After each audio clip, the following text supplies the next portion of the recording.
إعلان مسلسل محمد رمضان في رمضان. كل سنة وانتم طيبين طبعا بمناسبة رمضان. يا ريت تحطوا لي اشتراك في القناة ويلا بينا نشوف الفيديو بسرعة.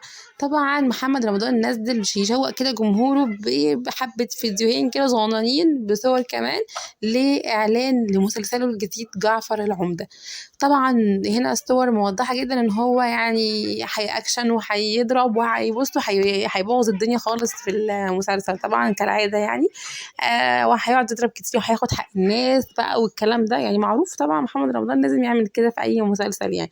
بس الاعلان والصور بتبين ان هو مسلسل قد ايه ان هو هيبقى جامد جدا جدا جدا جدا. وطبعا ده اخراج محمد سامي، ومحمد سامي ما بيخرجش.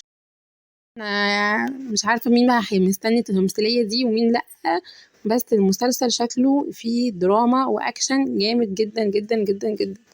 بس ده كان فيديو النهاردة، لو عجبكم ياريت تحطولي لايك واشتراك في القناة، وأشوفكم فيديو جديد ومعاه حكايات هدير.